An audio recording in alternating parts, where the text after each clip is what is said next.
Está connosco Renata Benavente, vice-presidente da Ordem dos Psicólogos. Olá, viva, muito boa noite. Bem-vinda ao 360. Obrigada. Qual é a real situação de Portugal relativamente a esta questão da saúde mental? Bom, muito boa noite, obrigada pelo convite. Nós já sabíamos antes da crise pandémica que Portugal tinha indicadores pouco favoráveis relativamente àquilo que é a saúde mental dos portugueses. Portanto, estimava-se que cerca de 23% da população, ou seja, 2.300.000 portugueses, 1 em cada 5, precisaria de cuidados em termos da sua saúde psicológica. O que antecipamos nesta altura, porque ainda não temos estudos epidemiológicos precisos que nos identifiquem as necessidades neste dia de hoje, que é um dia importante em que falamos das questões da saúde mental, mas dizer que estimamos que esta necessidade aumentou substancialmente. E nós observamos isso na nossa prática clínica. Os psicólogos que se encontram nos vários serviços, nos vários contextos, nas escolas, na saúde, nas organizações, percepcionam esta dinâmica e este agravamento da situação de saúde mental dos portugueses. E nós, ao CLI, somos o quinto país da OCDE que mais consome antidepressivos e ansiolíticos e também o segundo da Europa com mais problemas ao nível da saúde mental.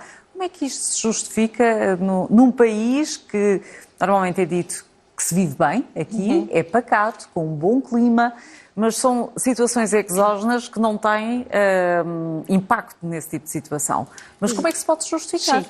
Bom, esses indicadores que enunciou, portanto, as questões do recurso aos psicofármacos, somos de facto o quinto país da OCDE com mais prescrição médica de substâncias desta natureza, também nos remete para uma outra razão justificativa, que é a inexistência de cuidados de saúde psicológica, ou seja, uma intervenção que não seja baseada precisamente na prescrição de substâncias e, portanto, não havendo possibilidade de recorrermos a esta solução, eventualmente até mais adequada para o problema da pessoa, há esta necessidade de recorrer a medicamentos que, na verdade, servem para conter ali os sintomas. Ou seja, se a pessoa tem um problema de ansiedade que pode até ser resolvido de outra forma, com uma intervenção psicoterapêutica e sem recurso a substâncias, não havendo a possibilidade de oferecer esse serviço à pessoa, recorremos então a medicamentos que vão atenuar os sintomas. A pessoa sente-se um pouco mais calma, mais tranquila, mas não cura. Consegue funcionar, mas não cura. Aliás, esta é uma das questões fundamentais também nesta temática da saúde mental. Existem muitos estigmas, muitas pessoas acabam por desvalorizar ou não querer dizer exatamente o que sentem. E eu pergunto-lhe quais são os primeiros sinais a que devemos estar atentos em que a situação pode não estar bem. E quando digo sinais a que podemos, e quando falo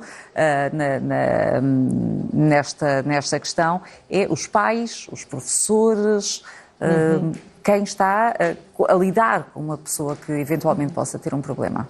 Bom, essa pergunta é uma pergunta que nos levaria aqui a uma conversa extensa, porque os problemas de saúde psicológica são muito variáveis, têm intensidades muito diferentes e, portanto, talvez focando aqui naquilo que são as problemáticas mais recorrentes, as questões da depressão e da ansiedade, aquilo que nos pode deixar alerta, e eu penso que o dia de hoje é um dia importante para podermos exatamente assinalar estas questões e alertar as pessoas que nos veem e ouvem para indicadores que justifiquem eventualmente um pedido de observação, de ajuda, de avaliação, são precisamente o sentirmos que não estamos a conseguir lidar com aquilo que é a nossa vida diária. Por exemplo, quando não estamos a conseguir focar-nos nas atividades do trabalho, quando não estamos a conseguir prestar os cuidados aos nossos filhos, aos nossos familiares, quando estamos irritados, tensos, quando temos dificuldades em dormir, em alimentarmos. Portanto, são tipicamente aquelas queixas que nos devem alertar para a necessidade de procurar algum tipo de apoio. São atribuídas ao stress, ao cansaço. Exatamente. E quando estes indicadores têm um caráter transitório e circunscrito no tempo, isso pode significar que não é necessário, de facto, recorrer e que não estamos perante um problema de saúde psicológica.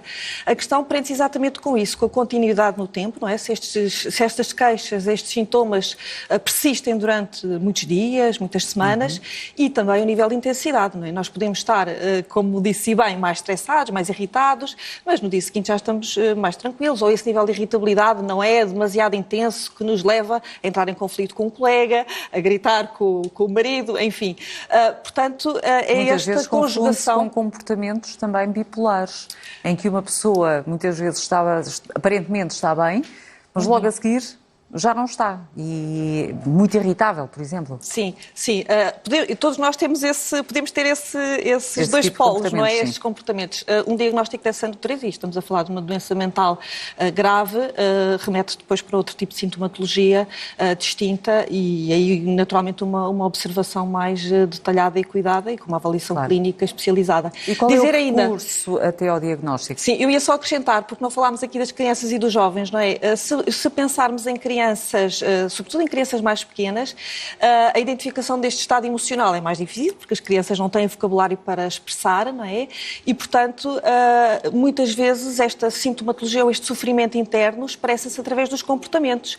A criança que apresenta sintomas como dor de cabeça, dor de barriga, comportamentos regressivos, ou seja, por exemplo, aquela criança que já não usava a Xuxa e que pede novamente a Xuxa, que já tinha deixado a fralda e volta a fazer xixi na cama. Portanto, a manifestação do sofrimento é expressa por estes sintomas mais de cariz físico. Mas tem, exatamente, a questão é que tem realmente essas dores orgânicas. Sim, sim, sim. Este sofrimento é real.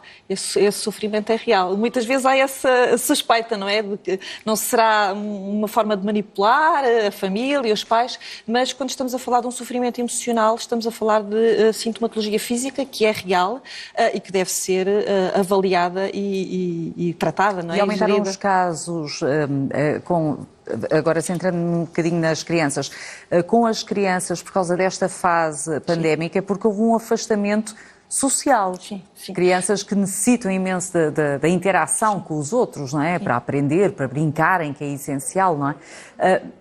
Como é que se consegue agarrar uma criança que tenha esse tipo de sintomas e esse sofrimento interno? Como é que se consegue chegar à conclusão que o problema, afinal, é mental, não é? Estamos a falar de uma questão de saúde mental e não propriamente orgânica, não obstante sentir realmente dores?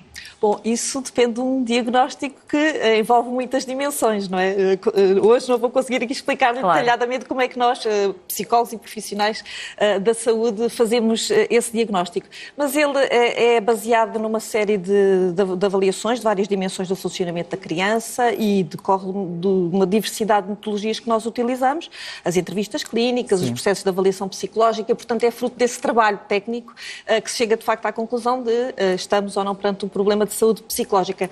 Dizer só a propósito das crianças e jovens que foram de facto um dos grupos etários mais afetados pela crise pandémica e como referiu e muito bem, houve aqui perdas importantes naquilo que foram aquisições decisivas para o desenvolvimento. Claro. Portanto, aquilo que falou, as questões da regulação emocional, da gestão de conflitos, das relações com pares ficaram realmente comprometidas.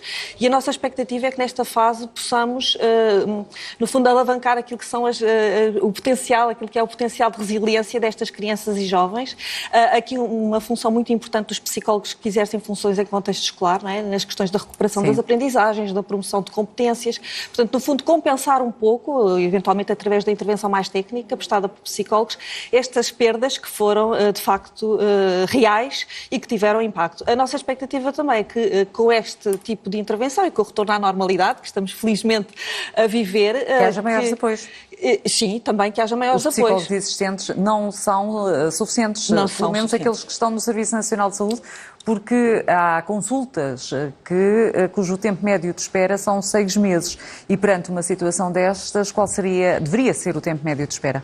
Bom, o tempo médio de espera, o que estaria recomendado seria 2 semanas, por aí, não é? Porque se a pessoa está com um nível de sofrimento que justifica um pedido de ajuda, ele deve ser atendido com a brevidade possível, precisamente para que os sintomas não se agravem, não se cristalizem e não seja mais difícil de muitas tratar. Vezes há tendências suicidas. Exatamente, sim. Também temos esses problemas de comportamentos autolesivos e que devem também ser devidamente avaliados e prevenidos.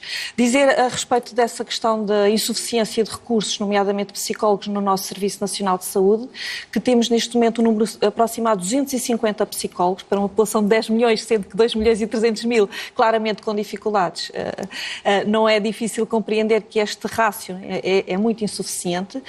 O que nós, a Ordem dos Psicólogos Portugueses, recomendávamos a este respeito seria um aumento para o dobro, no mínimo, sendo que este valor de 500 não seria eventualmente suficiente para colmatar todas as necessidades, mas nesta fase os tempos de espera são da ordem de grandeza que enunciou e outra dificuldade que sentimos no exercício de funções nestes contextos de centros de saúde é que a continuidade dos acompanhamentos, que devem ser regulares, portanto os processos terapêuticos têm os seus requisitos nas intervenções e essa continuidade não está realmente a ser garantida e assegurada como deveria e, portanto, a saúde mental dos portugueses está aqui em perigo. Dizer apenas só, e para finalizar, que esta situação vem aumentar também as desigualdades entre as pessoas, não é? Quem, infelizmente, tem possibilidade de recorrer a serviços privados recorre e também aquilo que vamos tendo conhecimento dos nossos colegas que exercem funções na atividade clínica privada é que a procura tem aumentado substancialmente, mas, infelizmente, quem não tem estes recursos financeiros